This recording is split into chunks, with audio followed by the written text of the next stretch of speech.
2018, for many, was a year littered with tragedy. Things such as murder, accidents, natural disasters, and much, much more have changed the lives of people all over the globe in 2018.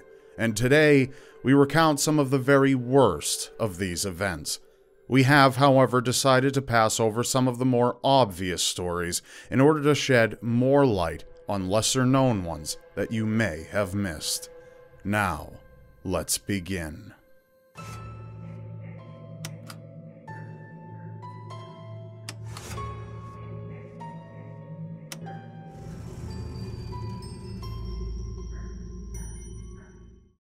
On August 26, 2018, a woman returned to her Chicago apartment at approximately 4 a.m. after a long night at work.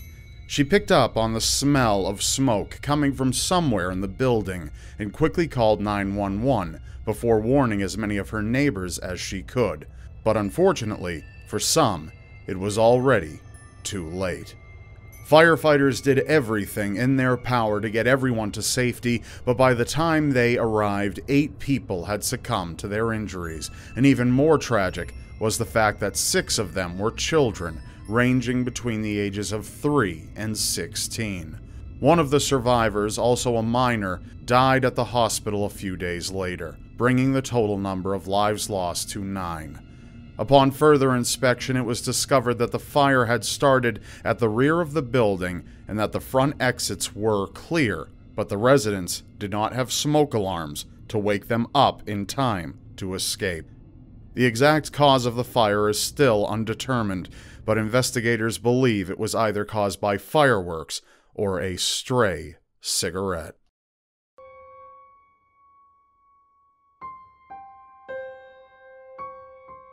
In the early hours of August 24, 2018, a resident of Montgomery County, Texas, awoke to the sound of his doorbell ringing. By the time he arrived to see who it was, however, whoever had been there was long gone. Puzzled, the man reviewed his surveillance feed, and what he found was footage of a woman, disheveled, disoriented, wearing only a t-shirt, no shoes, and what appeared to be broken restraints around her wrist. The resident immediately contacted authorities, who then posted the video to the internet along with screenshots, anything to help in identifying this mystery woman who is now believed to have rang the doorbells of up to 5 households during the night the video of her was captured. Naturally, the internet started coming up with theories. Many tried searching through the missing persons logs from around the area and surrounding states, but none were confirmed to be a match. Some even assumed that the incident was an elaborate hoax, and others considered the possibility that perhaps she was an escaped patient from a nearby psychiatric facility.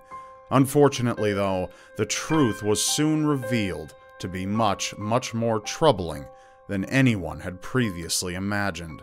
On August 29th, less than a week after the incident, a 49-year-old man by the name of Dennis Ray Collins was discovered dead in his home from a self-inflicted gunshot wound.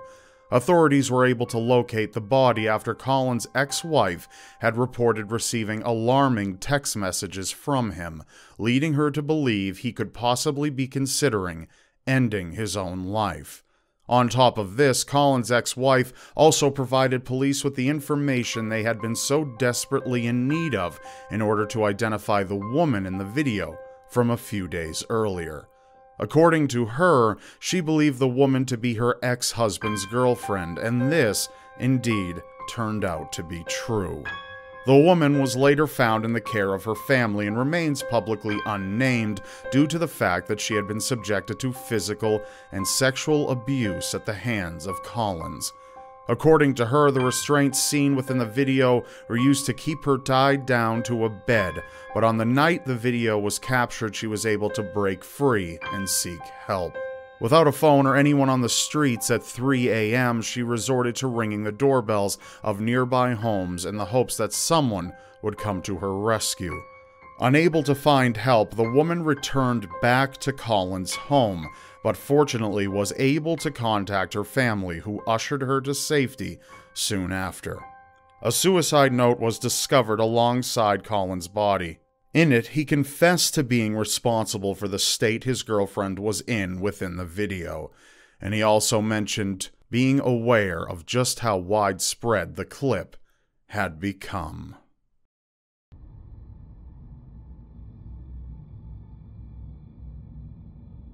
In 2010, a 19-year-old Australian college student by the name of Sam Ballard was enjoying a night of drinking at a friend's backyard in Sydney.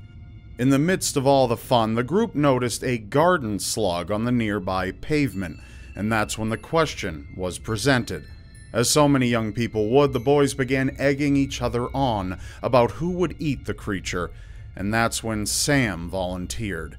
Naturally, at first, there seemed to be nothing wrong, but not long after ingesting the slug, Sam began to complain of weakness and an intense pain in his legs.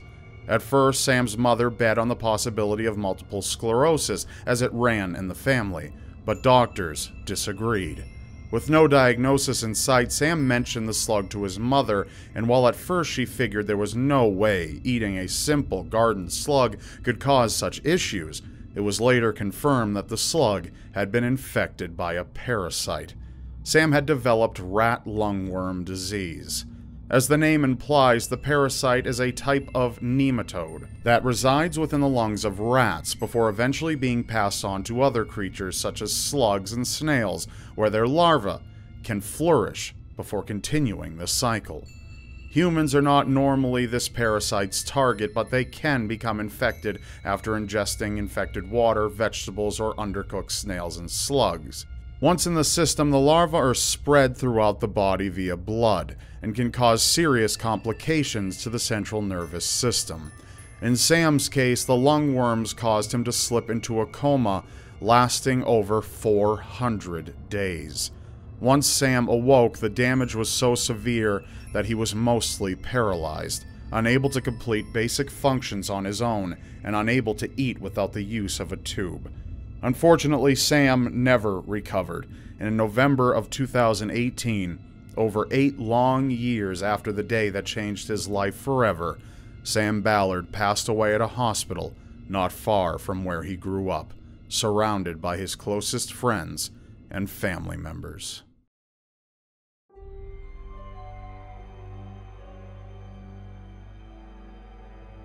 January 2018. A 17-year-old girl makes her escape from her family home in Paris, California. She is scared, weak, and so malnourished that authorities later described her as having the appearance of a 10-year-old. The girl was able to lead police back to her family home, which would soon become known to millions as the House of Horrors. There, police found the girl's 12 siblings bound by chains and padlocks, clearly suffering from abuse and severe malnourishment. The siblings range from the ages of 2 all the way to 29 years old, but despite this, all 13 were mistaken as minors. Much like the 17-year-old who managed to escape, the 7 adult siblings were so frail they almost appeared to be children. One of the siblings, aged 12, weighed as much as a 7-year-old, while the eldest sibling weighed just 82 pounds, despite being 29 years of age. Police immediately took the parents into custody. David and Louise Turpin, ages 56 and 49, were charged with torture, abuse of both children and dependent adults, neglect, false imprisonment, and lewd acts on a child under the age of 14. After the arrest, more information on the lives of the Turpin siblings began to emerge, detailing both their struggle and the backwards mentality of their parents.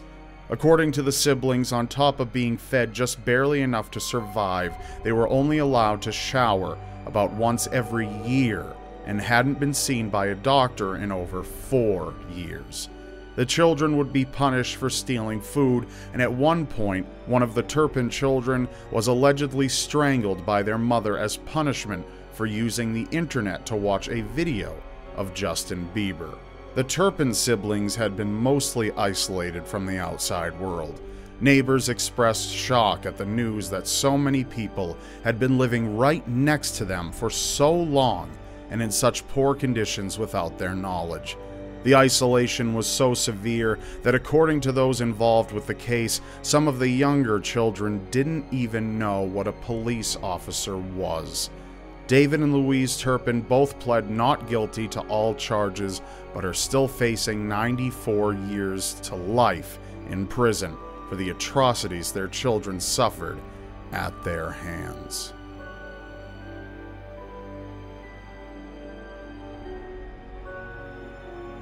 This photo, posted by up-and-coming Instagram stars Meenakshi Murthy and Vishnu Viswanath, is full of energy, beauty, and enthusiasm. Originally from India, the couple relocated to California a few years ago and began documenting their many adventures throughout the United States in breathtaking photos featuring everywhere from New York City to the Grand Canyon. Their Instagram account, Holidays and Happily Ever Afters, was quickly gaining a following, over 10,000 by the time of their final post. There, the couple could be seen doing various activities such as skydiving, canoeing, and celebrating special events, just to name a few. In March of 2018, the couple posted this photo along with a caption warning of the dangers of extreme stunts in the name of views, pointing out that even when you think you're safe, something as simple as a gust of wind could cause things to end in tragedy. Is our life just worth one photo? The couple asked their followers. Unfortunately, Meenakshi and Vishnu would soon fall victim to the very thing they had implored people to be weary of just a few months before. During their final trip, the couple found themselves in Yosemite National Park, and of course, they began setting up to take photos to post to their account, but the two were never heard from again. Sometime later, a group of tourists noticed camera equipment at the top of Taft Point, and based on the scene, it was quite apparent what had happened to whoever left the gear where it stood. The bodies of Meenakshi and Vishnu were discovered immediately following this, resting over 1,000 feet below where they last stood. Whether the fall was caused by a loss of footing or a sudden gust of wind is unclear, but the couple will always be remembered not just for their knack for photography, but also for their enthusiasm for travel.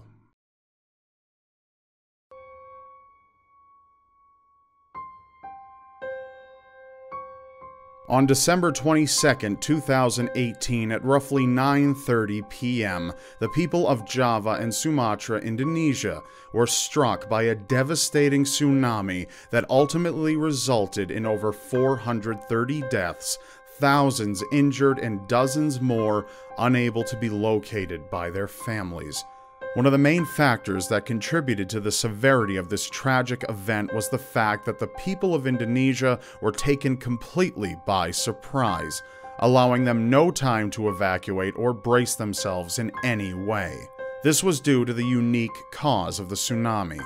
Rather than an earthquake, the massive surge was started when a nearby volcano by the name of Anak Krakatau erupted, causing a massive 158-acre section of the volcano to collapse into the surrounding sea. Unfortunately, this event was completely unpredictable. Some of the most compelling footage shot that evening depicts a performance by local pop group 17 in the moments leading up to impact. All seems normal until a massive wave suddenly hits the stage from behind, causing it to immediately collapse. The water consumes the entire band in just mere seconds as the audience screams in sheer horror. Unfortunately, every member of 17 aside from their vocalist perished that night.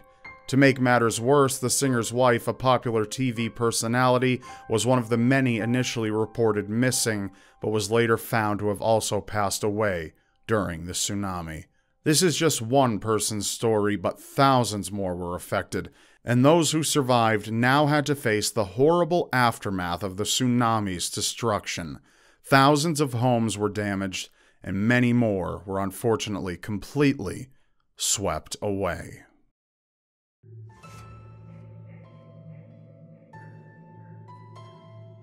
In October of 2018, Facebook users were horrified by a disturbing viral video of an infant being drowned by her mother making its way throughout the site. In the clip, the woman filming remains obscured, but the infant can clearly be seen being held by her ankles before being dunked headfirst into the water several times. While all of this is taking place, the mother can be heard weeping, talking about not wanting the baby anymore and asking, "Is this what you want?" As it turns out, the disturbing clip was shot by 27-year-old Laconda Mosley, who sent the video via Facebook to the baby's father, who then quickly contacted the authorities. Living out of state, the father could only pray that the police arrived in time, and they fortunately did. In screenshots later released to the public, it was revealed that Laconda threatened to kill the baby if the father didn't send her money immediately. Ultimately, Laconda was arrested and charged with felony aggravated assault, child abuse, and terroristic threatening.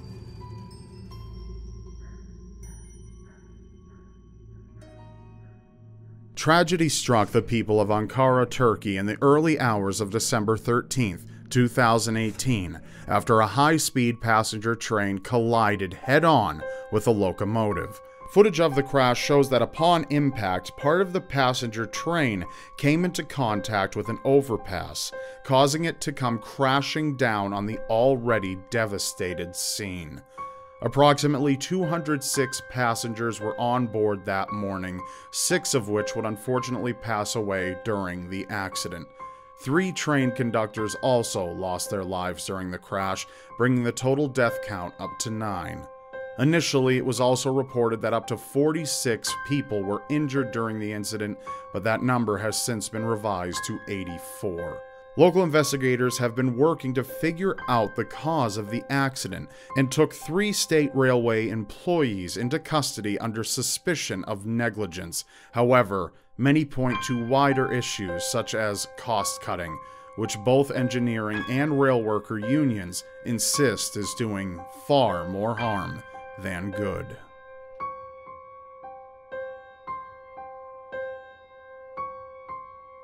The Humboldt Broncos are a Canadian junior hockey team established in 1970 that play as a part of the Saskatchewan Junior Hockey League, or the SJHL for short. By April of 2018, the Humboldt Broncos had secured a spot in the SJHL semifinals, but unfortunately would never make it.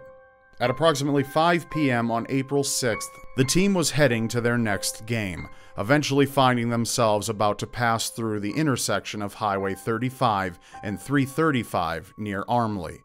Before they could do so, their coach bus was suddenly struck by a semi-trailer traveling at over 60 miles per hour. According to reports, the driver of the semi failed to yield at a flashing stop sign, and because of this, the resulting collision took the lives of 16 out of the 30 people involved and injured 13 more. Once this tragic crash made the news, the public began showing their condolences through various means. Vigils and tributes were held, and at one point a GoFundMe was made in order to support the families of those lost. In just over a week, the campaign reached over $15 million in funds, making it Canada's most successful since the site's creation. As for the driver of the semi-truck, he survived and was identified as 29-year-old Jaskirat Singh Sidhu. On July 6, 2018, Sidhu was charged with 16 counts of dangerous operation of a motor vehicle causing death and 13 counts of dangerous operation of a motor vehicle causing bodily injury. According to recent updates to the story on January 8th, Sidhu pled guilty to all charges.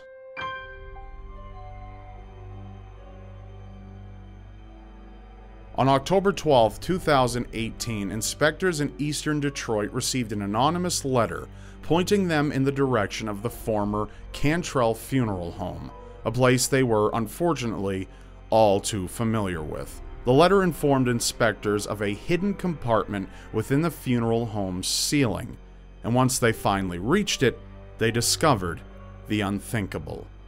Within the false ceiling were the badly decomposed bodies of 11 infants, 9 of which were placed within a box and wrapped in trash bags, while the other 2 were kept within a casket. According to those present at the scene, the compartment was so well hidden that it was unlikely it would have ever been discovered had it not been for the anonymous letter they received earlier that day. By the time of this discovery, Cantrell Funeral Home had already been closed for over 6 months. Back in April, state regulators had shut the establishment down after finding 2 moldy bodies that were embalmed but wrongfully stored in an unrefrigerated garage for what appeared to be weeks. A third body was also discovered in a similar condition, but with what inspectors described as unknown fluids covering the corpse's face. When approached for an explanation, Raymond Cantrell, the funeral home's owner, told reporters that he'd been storing the bodies as a favor until the families could afford the cost of their funerals. Whether or not this was also the reasoning behind storing the infants' bodies in the ceiling remains unclear, but unfortunately, this isn't the end of this story for Detroit. Just 1 week later, as part of an expanding investigation, inspectors discovered the remains of 63 more infants and fetuses at Perry Funeral Home, just a few minutes away from Cantrell, where the initial 11 infant bodies were discovered. According to authorities, despite the proximity of both establishments to each other, these cases were completely unrelated. Just like Cantrell, Perry Funeral Home faces repercussions for several licensing and possibly even criminal violations. That's all for this episode. Remember, you may not believe it, but anything is possible in a world so seriously strange. This episode of Seriously Strange was brought to you by our sponsor, Skillshare, and they've got a gift for my audience. Skillshare is an online learning community with thousands of different classes that can teach you just about anything you want to learn. Their topics range from design to business to technology and so much more. They can even help you get started with a career on YouTube, offering classes in film and writing. And they're offering something awesome for all of you. The first 500 people who sign up using the link in the description below will get their first 2 months for free. Even if you pay, Skillshare is more affordable than most learning platforms out there. A yearly subscription costs less than $10 per month. And when it comes to learning valuable things that will help you develop your future and make money, Skillshare really pays for itself. Whether your interest is photography, entrepreneurship, game design, music production, or practically anything else, Skillshare is there to help you get to the next level. So don't wait. Tomorrow is for the taking. Be one of the first 500 people to sign up using the link in the description below and begin your first 2 months free with Skillshare. Thanks for listening. Thank you for watching. Be sure to subscribe now because you won't want to miss what's next. And I'll see you next time.